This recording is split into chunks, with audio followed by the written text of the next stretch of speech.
Hello everyone and welcome to today's webinar, How to Start Your European Career with ESMT Business School Berlin. My name is Martina and I'm the moderator of this webinar on behalf of Prep Team. ESMT Business School was established 20 years ago and currently is ranked as #1 business school in Germany.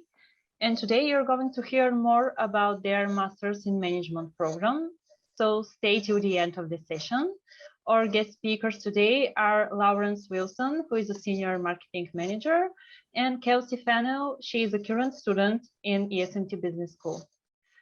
You will be able to send your questions during the entire webinar by typing them in the Q&A box, and our speakers will take time to give you an answer at the end of this session.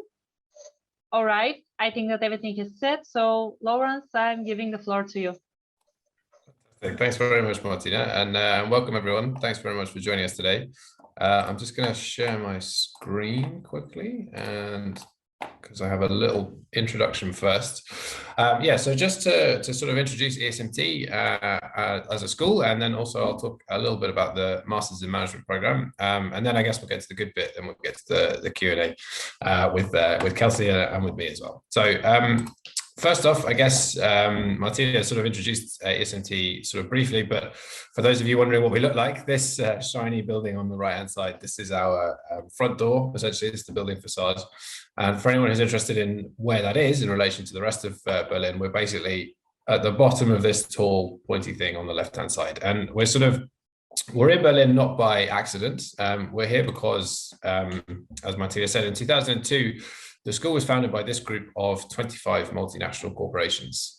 Essentially, they decided that they didn't necessarily like the quality of graduates they were getting from other business schools. They didn't necessarily have the skills that they were looking for. So they thought, right, let's cut out the middleman, let's do it ourselves. And the school was founded initially for the staff of these companies, but obviously since then we've expanded and branched out. But it was founded on these three key principles, so leadership, innovation, and analytics. And hopefully you should see that sort of throughout all of our programs, whether that's the short executive courses all the way to the Masters in Management that we're here to talk about today. Now, we always say you shouldn't look too much into rankings. You know, there are more important reasons to choose a business school, but we're quite pleased with this most recent one from the Financial Times, which ranked us as the #1 school in Germany for the 3rd year running, and #7 in Europe. Moving up from #9 last year. We are also triple accredited, so AACSB, AMBA, and EQUIS. Essentially what that means is wherever you go in the world, your degree will be recognized, and it puts us as around one of around 100 schools in the world who have this sort of triple crown, it's called, of accreditation. Now, the program we're here to talk about today, the Masters in Management, it's quite a bespoke program. It's designed for those who are recent graduates or who don't have too much work experience. We actually put a limit on the amount of work experience that you can have for the program, a maximum of 18 months. So the idea is we collect together a group of people who are all at a similar point in their educational journey, and it's those who are fresh from their undergraduates. It's a 2-year program, begins in September every year. The curriculum itself is split into these two tracks, as it were. So quantitative business and innovative management, which just gives you an opportunity to sort of specialize your learning a little bit, and sort of choose to learn what it is that you find most interesting. Obviously, quantitative business is much more mathematics focused. It's much more involved with analytics and data. Innovative management is more around sort of leadership and sort of creative thinking. Now, because the program itself is designed for those who don't have too much work experience, there is a lot of time in the program that's been built in to spending time outside of the classroom. So giving you the sort of real world skills and real world application, so that when you do go into the world of work, you have those experiences under your belt. The first big one of those is an internship. So that happens towards the end of the 1st year. And that is a sort of 6-month program, 3 to 6 months, where you go and work for a company either in Berlin or in Germany or elsewhere in Europe. Now we have a dedicated careers team on site. I'll talk about them in a little moment, but it's essentially their job to help you get these internships. And the idea is that even though you may be coming from diverse places around the world, this is a really good opportunity to sort of dip your toe into the sort of German and especially the Berlin economy, so that when you graduate, you already have this experience. The second big chunk of time is a social impact project. Again, this happens towards the end of your second year with us. And this is an opportunity to really sort of do some good with the skills that you've learned. The idea is you pick a problem somewhere in the world, and then you and a group of colleagues will go out and work on the ground, wherever that is, to solve that problem and implement your plan. So anything from microfinancing in Africa to educational access in India, people take it as an opportunity often to sort of travel far and wide, which is nice. Speaking of travel, we do have new to this year a number of international exchanges. Now we've always had a few, but we've expanded our repertoire now of international exchanges. I think we're up to over 10 schools in various different parts of the world, some in Europe, but also Asia, North America, and we're working on more as well. So again, it just gives you an opportunity to sort of get yourself out of the classroom, get yourself out of Berlin, and really get some really valuable experience. Now, the other thing to kind of highlight on this slide is our class profile. So this 2023 class profile, Kelsey, am I right in saying that you're part of, is this your first year or your second year? Sorry, nod or second. Fantastic. Okay, cool. So Kelsey is actually part of the group before this, which is slightly larger, but we accept somewhere between 120 and 150 students, 160 max per year. So it's pretty small as far as master's programs go. But the other thing to mention is the international focus, so the nationalities. So from 119 students this year, we had 36 different nationalities, and 82% of the class were non-Germans. So we really cater this program to people from around the world. We really actively try and recruit people from outside of Germany. And again, it's hopefully with the aim of giving you the sort of international experience that you gain from your classmates as well as your faculty. That mean when you do end up moving on into the world of work, then you have those sort of experiences at your disposal. Now, career services, I guess that's sort of the title of the session today, is how to sort of launch an international career. As I mentioned in that previous slide, 82% of our students are non-Germans, and the overwhelming majority of students will choose to work in Germany after their graduation. Again, it's around 80%. It tends to be the Germans that leave. It tends to be the international students that stay. We recognize that going to business school is fundamentally done to improve your career. And so with that in mind, we do have a dedicated careers team here on campus, and it's essentially their job to prepare you for things like the internship and also to prepare you for the world of work after you graduate. They do this through two ways normally. The first is working on yourself, working on your profile. So things like cover letter reviews, strength finders, individual guidance, that sort of thing. And the second is through networking. So introducing you to companies, bringing you to companies through company presentations, and also bringing companies to you. So through things like our career fair. We actually had a career fair on Friday, so nearly a week ago, at which point we had about 50 different companies come and exhibit either online or in person. It was over 500 interviews took place. It was a pretty massive jamboree, and we do those once or twice a year. So often it's a really good opportunity for you to sort of get a feel for what's out there in the world, without necessarily having to sit there and submit 200 applications.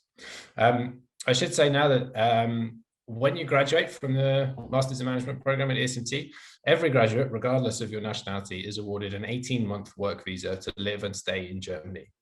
Now, this basically gives you the same rights as a citizen. You can come and go as you please. You can move jobs as often as you like. And that really is why we find so many of our students choose to stick around in Germany after graduation, because it's a very friendly visa place to do that. The German government are very, very keen to keep their graduates in the country. And we're also very fortunate because it's a very English-speaking country. I myself, you can probably tell from my accent, I'm not German, I'm from the UK. My German is actually very poor. I've lived in Germany for much too long to have as bad German as I do, but it's very easy to live and work here while speaking English. A lot of the sort of Berlin-based startup companies work in English as their primary language. Same with a lot of the larger multinational corporations and the sort of mature startups, people like Zalando, Delivery Hero, Gorillas, that sort of thing. If that sounds good, and if you're interested in it's sort of taking the next step when it comes to applying.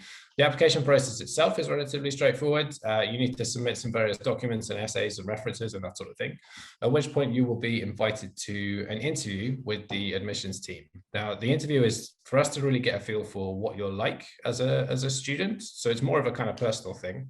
Obviously, you can imagine if we only accept a few hundred students, it only takes 1 or 2 students who have the wrong sort of attitude to kind of spoil that experience for everybody else. So that's what the interview is really for. We're trying to assess whether we think you would be a good person to be in a class with. For example, if I was to be put into a study group with Kelsey, would I think, oh God, this is going to be hard work? Or would I think, brilliant, we're going to do some good work. So that's really what we're trying to assess. That then gets sent off to the admissions committee where they make their final decision. This whole process should take no more than a few weeks, really. So once you are ready to submit, it is pretty fast. And you also apply for scholarships whilst you apply for the general application. Now, there's a lot of different scholarships on offer. That's a whole conversation in and of itself. If you are interested in learning a bit more about that, then you can go to our website, which has a lot more information. Once you have been accepted, again, because we recognize that many of our students are coming from abroad, we do have a sort of hand-holding service, as it were, through our career services team. And really, it's their job to kind of ease your transition to here in Berlin. So whether that's visa support, finding a housing, all of that sort of thing, that's where student services first kind of get involved. Once you're here, there's obviously a very thriving extracurricular scene. So outside of the classroom, there's a lot of stuff that's organized at the school, either by students or by us as the school ourselves. So student clubs and initiatives, they tend to be either social in nature or career-based in nature. So for example, the Women in Leadership, the Social Impact, the Entrepreneurship clubs. And we also have a number of events that have been organized by the school, again, with the aim of sort of helping you to network with sort of people that you might not otherwise meet. We often have, for example, company CEOs come to campus through the annual forum and our open lectures. Sometimes we even get world leaders. That was a few years ago now. We should probably update this slide. But it just sort of gives you an idea of the kind of networking that you'll be able to do at the school. Finally, I guess the last big thing is that you will be living here in Berlin. It's where I'm based at the moment. It's, as I said, a very, very internationally friendly city, career-wise as well as living-wise. There is a large proportion of companies here that recruit internationally. I personally don't think it's too hard to find work if you are an English speaker. And it's also a very, very nice place to live, even if you are just an English speaker and not a German speaker. There are certain German cities where German is much more necessary. In Berlin, I don't think that's the case. It's very, very easy to access all of its wonderful culture and nightlife and arts and parks and all that sort of stuff, even if you are not a German speaker. So for those who are interested, one big date for your diary is March 31st. That's our round 1 application deadline. If you apply before March 31st, there is an early application discount of €2,000 from your submission. So put that in your diaries now, and you can save yourself a few €1,000. Okay, that's enough for me. I'm going to stop sharing my screen, and I'll bring in Kelsey now. So hi, Kelsey. Thanks so much for coming along. Do you want to maybe sort of introduce yourself quickly and tell us kind of, where you're from and how you ended up at ESMT? Absolutely. So hi, everyone. My name is Kelsey Fennell, and I am from California. So I grew up by San Francisco, and I did my undergraduate studies at University of California, Santa Barbara in environmental studies. And sort of a little caveat about myself, I actually grew up speaking German, and I lived in Austria, and I spent some time abroad in Europe before. So I was always already intrigued and interested by Europe, especially Berlin. I was able to do an internship in Berlin during my undergraduate studies at a YouTube channel, Easy German. I'm gonna plug them right now in case anyone wants to learn German or other languages. I highly recommend them. So that sort of was my first introduction to Berlin, was that short internship I did, and I fell in love with the city then. So when I was graduating from my undergraduate in June of 2020, it unfortunately was already pandemic times. And I was like, okay, I just finished a degree. I don't know how to get a job right now during a pandemic. Let me see if I can continue studying. So I just started looking up different types of programs, and my mother had done an MBA. But she did it a bit later after her undergraduate. So I thought it was really interesting that the MIM program at ESMT was specifically targeted at people who hadn't had any work experience yet, or very minimal, and that it was something sort of intended after your first degree. So that is something that really intrigued me. And then I was also very impressed by the social impact project and all the different clubs and the internship opportunity. I thought all of this would be great in terms of sort of skyrocketing my career, forcing me into positions and putting me into the position to, start networking and finding people that I can count on and include into my network. So that's sort of a little story around that. Yeah. Fantastic. Thanks very much. And so now that you've been with us, so you said you're in your second year, right? So you've been with us for nearly 18 months now, I guess. For those who are interested in maybe learning a bit more about like what the life of a student is like, could you maybe sort of talk us through what a typical week looks like? I know I recognize that's actually probably very difficult, but for example, how many hours do you spend in lessons? How many hours do you spend, in group work, individual work, that sort of thing? So it definitely depends on the module and sort of the year you're in. So I would say the first year up until the internship is the most intense.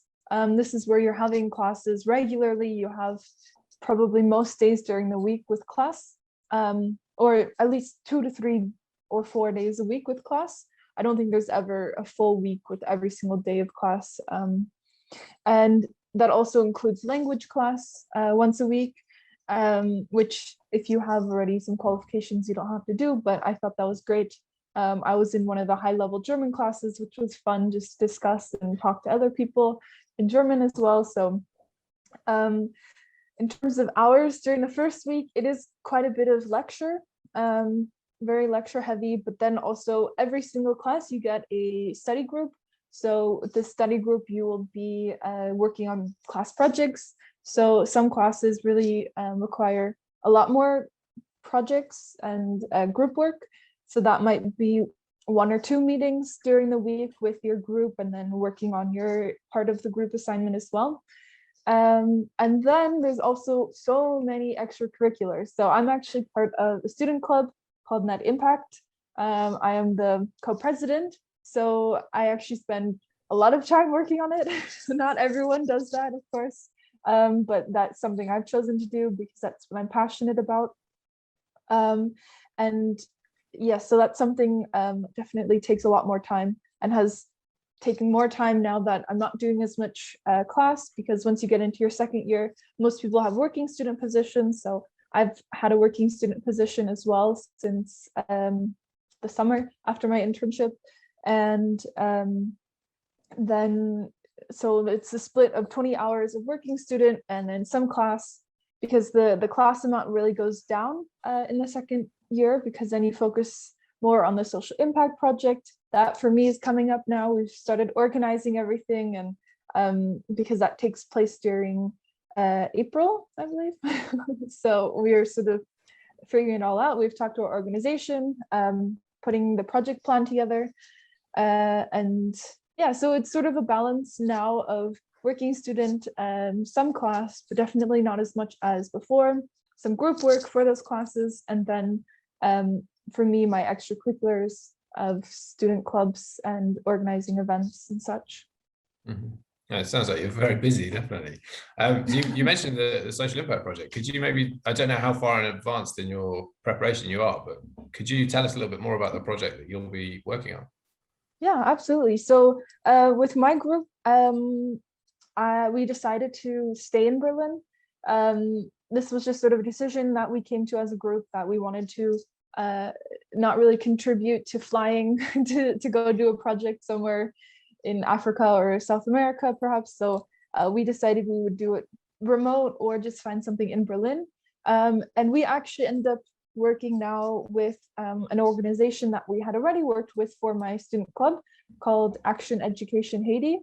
So this is a organization that's actually founded by an ex-ESMT professor that works on finding sponsorships for students in Haiti to just fund their studies, since it really doesn't take much money to fund their studies, and there's a lot of rich people in Europe who can spare a little bit of money. So they set up sort of a sponsorship model where they get photos and letters from the students. So now we will be working with them to sort of work on optimizing their processes and making sure that documentation and the digitalization is all up to par to current standards, and optimizing their website as well. So lots of interesting projects coming into that. Yeah, definitely. That's really cool. And it sounds like it would be quite educational for you guys as well. I mean, especially when it comes to all that digital stuff. It's nice that you're able to sort of share your expertise a bit. So I guess I think the title of today's talk was about sort of careers in as a result of the MIB. So maybe it's a good opportunity to talk about how you've kind of found it so far. Obviously, you've already done your internship. I guess, and I suppose you do have an advantage as a German speaker. But could you tell us sort of what happened for your internship? I mean, how did that process begin? Was it sort of kicked off by yourself, or did the careers team sort of start that? Yeah, great question. So for me, I recognize I'm perhaps a little bit different than most business students, as I wasn't initially as drawn to a lot of those big corporations that were listed on our sort of founding companies of ESMT, because I come from a background of environmental and sustainability, and I was always drawn more to sort of social initiatives. So I actually ended up going to WWF for my internship, it was actually a volunteership. So I did 4 months with them, which I was actually connected through an ESMT alumni who was recommended to me from the career services. So I've actually had quite a few positions now to getting to the point where I am now here in Berlin. And I'd have to say all of them were through ESMT or career services connections. So, I mean, I would not have been able to do any of that without ESMT. And they're not paying me to say that, it's just the truth. So it's definitely the network I've been able to build has helped me with all the roles and positions that I've gotten. And the career services were also very helpful in terms of finding people who fit to my wants and needs. So my career advisor is Dorota. She's great. And she was writing me and understood sort of that I didn't want to fall into one of the big corporates yet, which I am now actually at one of the bigger corporates. So I don't know, it's great. They sort of encourage you to look outside of your range, but also help you see what your interests would align with. Oh, brilliant. That's really interesting. Did you find that you had, did you find any struggles when it came to doing such a sort of different internship to what I imagine most people end up doing? Yeah, there were some times where I was a little, I felt ostracized, maybe just doing a very different type of study internship as some of my friends and colleagues, just because, I mean, a lot of them were going to Allianz or big consulting firms, and I hadn't really appreciated those yet at that point in my studies. And I think now I've learned quite a lot about the business world through my studies, of course, at ESMT, and it's really helped me understand the role that everything plays in the world. So at this point, I'm grateful for the experiences I've had. I think they've all been very different. I also worked at sort of a late stage startup about renewable energy education in Berlin.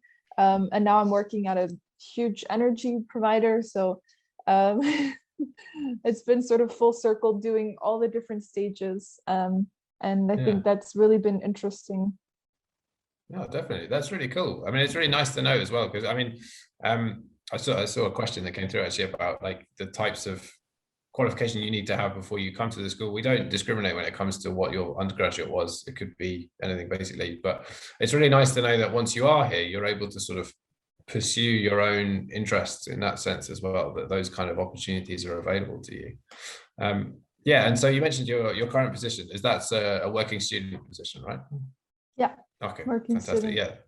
So for those that don't know, so once you are a student with us, the German law means that you can do however many days 20. it is, 20 hours a week, basically, right? Yeah. 20 hours a week. Yeah. Okay, fantastic. And yeah, like you said, Kelsey, right? Things kind of calm down a bit in the second year, so you can sort of dedicate a bit more time to that. Okay, that's good. Yeah, often we find that people who do their internship, especially with larger companies, then will stick around for like a working student position afterwards. But it sounds like you've had a real range of experience when it comes to work. That's really cool. And do you have much of a sort of thought about what you might do after graduation? Have you sort of thought too much about that? Yeah, I definitely plan to stay in Berlin. And I think my focus is to find a green tech startup. I have a good connection already with a few, and that's definitely, I think, my plan. We'll see if that works out. Well, you're in a good place for it. There's presumably there are a lot to choose from based in Berlin. Absolutely. Right? Yeah, that's cool. I saw another question about German language, and I would say that it does play a role. There are a lot of positions from the career services that say German required, but at the same time, there's so much that doesn't require German. So don't let that deter you. I think you can really, I mean, I don't think there's a single person in our entire class who didn't get an internship or some sort of role. It just takes time, and everyone finds something eventually, regardless of language skills. So I wouldn't worry too much about that. That's good to know. Yeah, the career services team, they definitely take a slightly scarier approach to it. I think they want people to temper their expectations again. I always get in trouble if I talk too much about the founding companies, because they are very keen to stress that obviously just because you study with us does not mean that you get to be the CEO of McKinsey after you graduate. Cool. So I'd like to loop back as well to your work with Net Impact, you say. So can you tell us a little bit more about what the sort of activities that the club gets up to are? Oh yeah, I can talk for hours about Net Impact. Well, first of all, Net Impact is actually part of a larger global community that's over 400 chapters with over 150,000 students worldwide, primarily in the United States. So we're actually the only chapter in Germany, which puts us at a very unique position to sort of also carry the Net Impact brand. And so we deal with a lot of different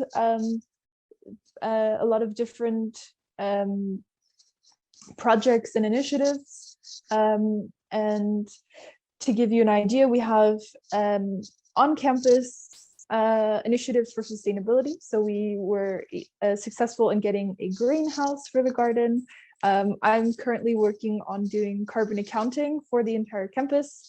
So this puts me in the position to have honest conversations with the president of ESMT, with the CFO. So having this position, I've been able to have quite a lot of contact with a lot of the executives at ESMT, which I think for me has taught me a lot already.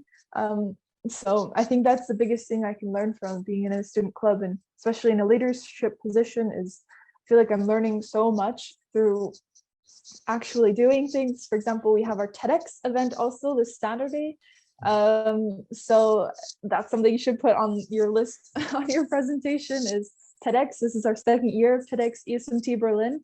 And this is a very high profile event.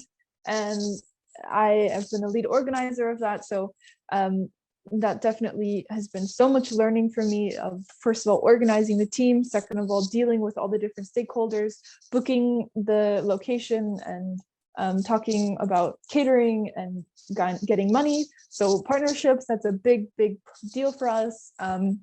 We talk to a lot of companies to see if they will partner with us. We also do park cleanups. We have one of our biggest park cleanups coming up at the end of March. And this also, we involve other partners within Berlin. So lots of different things that we do. We also host like speaker events, just like a lot of online stuff that we had to do this past year, given COVID circumstances. But we also hosted coding workshops, a health workshop, lots of different things. So I've been lucky enough to participate in a lot of these, and I wouldn't trade it for anything. I mean, it's been a lot of time invested, but I am so happy with what I've gotten back from it as well. Oh, that's fantastic. I remember the TEDx event last year, actually. We were talking about it for weeks, and so we're very much looking forward to this year. And do you find that, especially when it comes to the sort of carbon accounting with the school, do you find that those is that well received by like the senior leadership, or has that been a bit of a struggle for you to get that off the ground? You can be honest. I'm curious there. Yeah, I mean, at the beginning it was pretty challenging. We definitely had to fight pretty hard to just find the money to pay for the software. We ended up using student club budget for that, which was a bit unfortunate.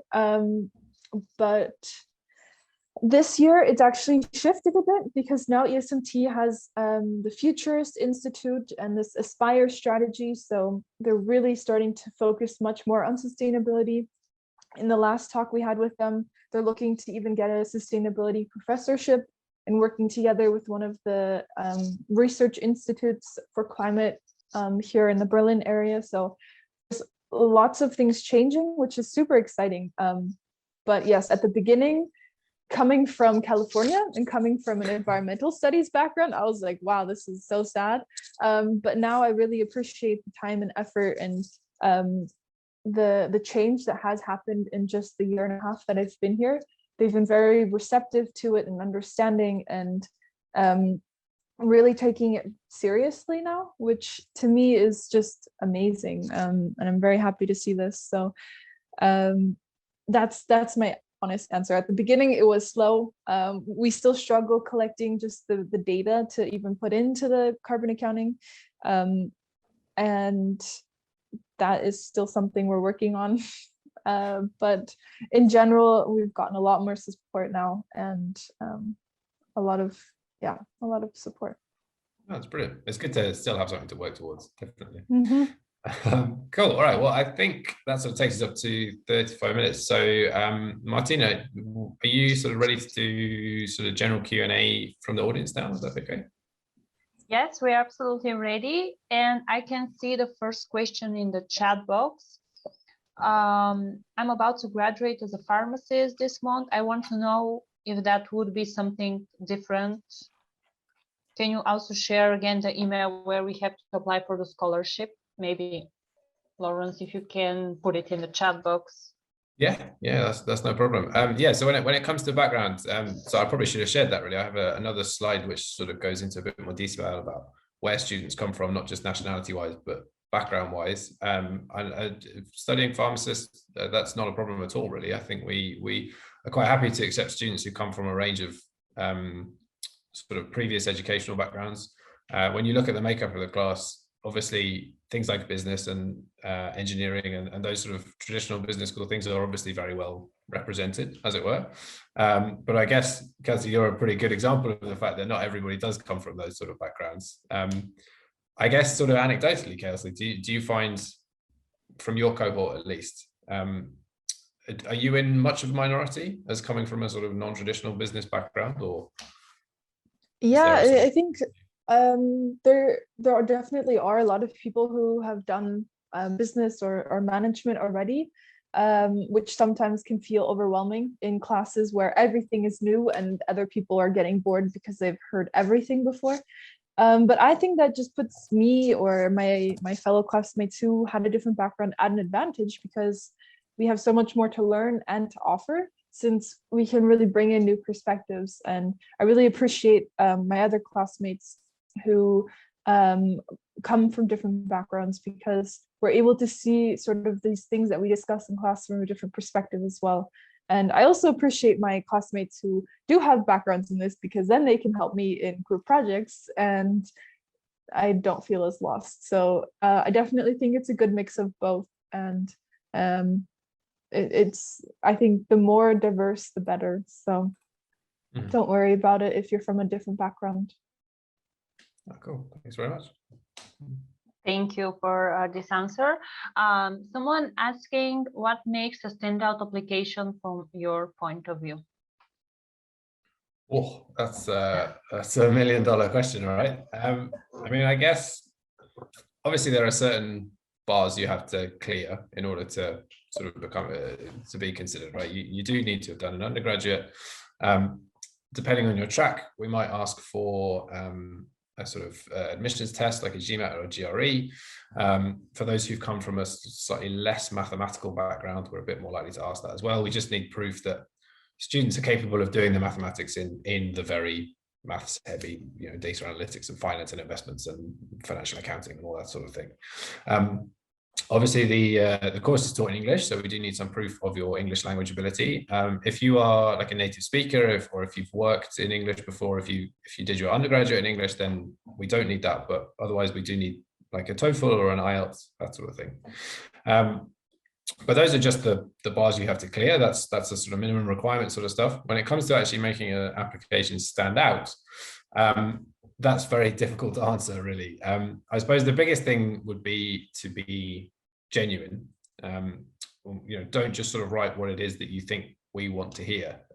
I think Kelsey sort of explained it very well, that just because we're a business school doesn't necessarily mean that we just want people who, you know, have studied business before and, you know, their idol is, you know, Elon Musk or Jeff Bezos or whatever it is. So be genuine. I think some of the essay questions sort of encourage you to be a bit more individual. I think one of the questions is, if you were going to be trapped in a car with two people for 2 weeks, who would it be and why, sort of thing. And you know, people will put family members, people will put whatever it is. I think I saw an application recently that said they'd like to be put in a car with Boris Johnson and Angela Merkel, because they reckon they could have solved Brexit in 2 weeks with them. So it's just an opportunity to kind of be a bit more original, you know, sort of let yourself kind of stand out from the crowds. We do get a lot of applications, naturally, and it is the ones that show a bit of personality that we really like as well. As far as sort of business schools go, when we're not too skewed towards testing. I know a lot of master's degrees require things like GMATs and have minimum scores and all that sort of stuff. For us, those sort of tests really are a way of sort of proving your mathematic ability. Beyond that point, we want to see a more sort of well-rounded person. Obviously, it's a very international program, so any international experience that you have, or any, you know, whether that's not necessarily traveling, we know that that's not accessible for everybody, but, you know, whether that's studying with international students, or, you know, sort of taking an interest in international affairs, that sort of stuff is very very good for us to hear. And as well as that, things like leadership as well. So if you've ever undertaken any sort of leadership positions, whether that's with a sports team or, you know, a club or a society in your undergraduate, or we've had people in the past who've played in orchestras and stuff. So, and I've taken sort of leadership positions within that. So that sort of stuff is always very good for us to hear as well. So yeah, I mean, there's a million different ways that you can. I guess the biggest tip would be to be yourself, and try and inject a little bit of originality into things. Great, thank you so much for this answer. The next question is, if I have 8 years of experience, does that put me at a disadvantage when it comes to admissions for Masters in Management in your business school? Yes, yeah, very much so. So as I mentioned before, the maximum amount of work experience is 18 months. So really, if you've graduated from your undergraduate and then you take a year to, you know, work to build up some savings to then go and do your master's, that's fair enough. For someone with 8 years of work experience, we'd recommend looking more at our other programs, things like the full-time MBA or the part-time online or executive MBA, which have been designed a bit more for people who have those sort of larger amounts of work experience. Just to kind of make sense, because the Masters in Management group is reasonably of a similar experience level, it wouldn't necessarily be useful to have someone in there who had much more experience than everybody else. They just wouldn't get so much out of the program as everybody else. Great, thank you so much. We have just received a question in chat box from the same girl with the pharmacist background. So she's asking, does the scholarship covers or helps you to get a job to maintain yourself in Germany? So the scholarships themselves, there's a few different kinds. There are automatic scholarships. So, for example, if you do take a GMAT or a GRE and you score above a certain score, and like I said, the early application discount, that sort of stuff, what that does is kind of just chops down your tuition payment by a certain amount. So from whatever it is to minus 2,000 or 1,000 or whatever. The rest of the scholarships are done on a more sort of case-by-case basis. So the application for scholarships happens whilst you do your regular application. You have to submit a little bit of extra information, and the admissions committee will decide how much scholarship to award based when they review your overall application. There's no discount for applying for scholarships. We're not gonna mark you down if you ask for a scholarship. So there's no downside in that sense. The scholarships themselves are a reduction in your tuition fee cost. So in terms of living expenses, no, they wouldn't go towards that. But instead of paying the full tuition, you would pay a reduced fare. When it does come to payment, it's sort of broken down into 3 chunks. So you pay your confirmation deposit when you're accepted into the program, and then you pay another, and Kelsey, you can probably tell me if I'm correct in this, you pay another one not long after you arrive, which is 50% of the remaining tuition, and then the further 50% of the remaining tuition into your second year. I guess when it comes to living expenses, you do need to budget for that, especially during the first year when school is a bit more intense and there is less time for part-time work. But I guess, as Kelsey said, a lot of people do, when it comes to the second year, take that opportunity to work part-time to sort of supplement their living. Great, thank you so much. Here I can see a question for Kelsey, maybe a tricky question, but which is your favorite subject or class so far? Very tricky. I'd say probably 2 come to mind. One was from the first year, actually 3 come to mind. 2 of them from the first year were organizational behavior. That was super interesting since I had never really studied something like this before, and I had never thought that people study, how companies are structured. I had never thought about that, especially coming from a very different background. So that was super interesting, just getting an insight into the industry more. And then negotiations was super fascinating as well, because then we learned how to negotiate and did a lot of practice negotiations. And now, just this week, I had my exam for a course that finished up for entrepreneurial finance and financial technology, fintech. This for me was also super interesting because, as we've mentioned, there's 2 main tracks, and within the 2 tracks, there's also 2 specializations. So I'm in the entrepreneurial track, and this class, however, you have to take an entrepreneurial track, but you also have people from the finance track, which I hadn't had people from that track in a while.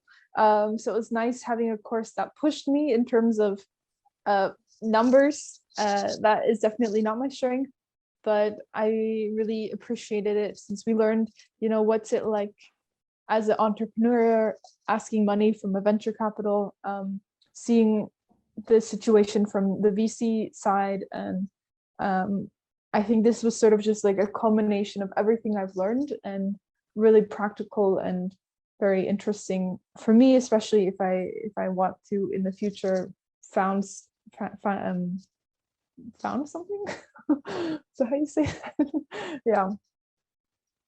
Can I just jump in? Sorry, I'd love to know, what was your least favorite, Kelsey?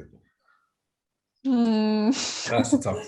I'm sorry, I've ambushed you with that. No, it's okay. Well, as I mentioned, numbers wasn't really my strength. So I think financial accounting, I was like, I'm never going to be an accountant. I'm never going to be that person at the company. So I definitely didn't push myself very hard to learn it.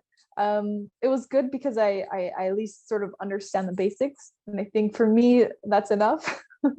That I had gotten my first exposure to it. But I am by no means a financial accounting expert. So I would say that was probably my least favorite, just because it caused a lot of stress for me. Yeah. Well, you got through it at least. Yeah. Great. Another question from the Q&A box is how is ESMT supporting international students in order to get accommodation for the next year? Cool. Yeah. So we don't have, first off, we don't have any accommodation ourselves, and we don't have a sort of accommodation block for students. Students are free to live wherever they want. Campus is pretty much in the dead center of town, so you can go anywhere and you'll be basically the same distance away from campus as everyone else. Saying that, the housing market in Berlin is well, I should probably start that by saying Berlin, especially compared to other European capitals, is a very affordable city in general. I've moved from London, colleagues who've lived in Paris and Barcelona. On the whole, it's generally very affordable. The housing situation is slightly different. It has got a bit mad, especially with the growth that Berlin's seen over the last few years, to the point where now it is a bit difficult.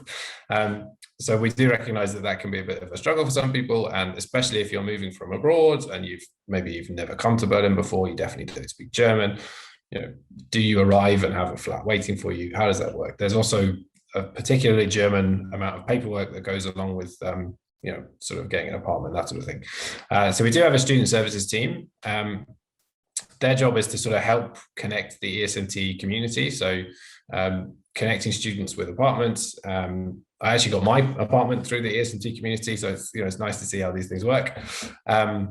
Saying that, we do also have connections with a couple of other housing providers, so things like the student hotel, that sort of thing, which is a bit more of a kind of easier way to do it. You can arrive, you pick up the keys, the paperwork's done, everything's there and ready for you. Obviously, you pay a little bit more of a premium for that service, but it probably makes things a bit easier. I think that's probably what most people end up doing, is that they go through something like this or Wonderflats or whatever for the first few months. Get your feet under the table, get comfortable in Berlin, and then move into something else. Yeah, Kelsey, I mean, did you move from California at the start of the program, or were you sort of already here before? And yeah, how did you find the sort of housing? Yeah, so it is definitely a bit chaotic trying to find a flat or a WG, Wohngemeinschaft, which is like a shared flat with other people. So I got extremely lucky. But my experience has been that most people who are moving to Berlin without any prior contacts typically first go to some sort of student accommodation. There actually are quite a few of them, like the student hotel or House of Nations. They're definitely a bit more expensive, but it's very secure, and it's something you can have perhaps a 6-month contract just for when you arrive, then you have something. And in that time, you can then start searching for your own place, perhaps with friends that you make at ESMT. So yeah, my case, I got super lucky through a connection that I had from that internship I had done in Berlin previously. Just happened to be that they had an extra room in their shared apartment. So I got to move in, and that's where I've stayed the whole time now. And it's an amazing place. I love it. So I got super lucky, and I think it's really about who you know more than anything else. So yeah, you can use all of these online platforms, but most of it is also done word of mouth, which is sort of daunting, but you just start asking people, and it typically works out in the end. Yeah, I think that's a very good point about the it's who you know. It's a very sort of informal process. Obviously, there are websites and you can send applications off for days, but we do find that most of the time it's just, I've heard of someone who has heard of someone sort of thing. And that's kind of what our student services team are quite good at. They sort of help to facilitate those relationships. And there are some landlords who have been renting to ESMT students for nearly decades. They just sort of hand the keys over to the next group of students as they come through. So yeah, it can be a bit tricky, but we're not going to leave you destitute and homeless. There is the support available to people. Great, thank you so much. And I believe that we have two last questions. The first of it is, can you work in Germany as an international student? And how long in advance should someone start with visa procedures to come in Germany? Yeah, so I guess the first one about working as an international student, yes. I think I'm correct in saying that the minute you get your student visa, you're then entitled to work working student jobs, which, as we mentioned, was about 20 hours a week. It doesn't have to be exactly 20 hours per week. You could do, the hours are counted over the course of a year. So you could do nothing for 6 months and then work basically full time. Obviously, we wouldn't recommend that because you're still supposed to be studying at the same time.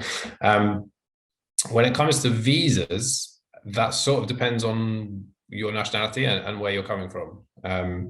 Kelsey, coming from the US, had fortunately a very easy visa procedure. There are certain countries in the world, about 10 or 15 or so, the US, Japan, Australia, Honduras, Israel, a couple of others as well, where you do not need a visa to arrive. You just step off the plane. You tell them I'm here as a student and I'm about to go to the Ordnungsamt or whatever it is to pick up my piece of paper, and they'll let you right in. Obviously, there are other places in the world where you do need to pre-arrange your student visa. Saying that, that's what the student services team do. So once you're accepted into the program, you'll be handed over to student services, and they will basically help facilitate that process. They'll tell you what pieces of paper you need. You bring them over to the consulate or the embassy or whatever it is. You get your visa and you sort it out.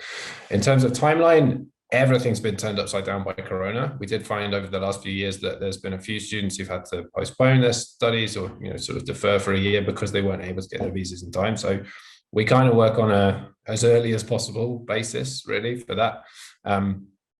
Obviously, applying as early as possible will definitely can't hurt, and it also gives you longer to get that sort of stuff sorted. We do get people who turn up last minute and have a mad rush to get their visas sorted and all that sort of stuff. But yeah, if you're being sensible, then you will apply with plenty of time, which gives you a lot of time to get everything sorted. You can then start planning your move, and it's a much more smooth and seamless process. Yeah. Great. Thank you so much for answering all of the questions.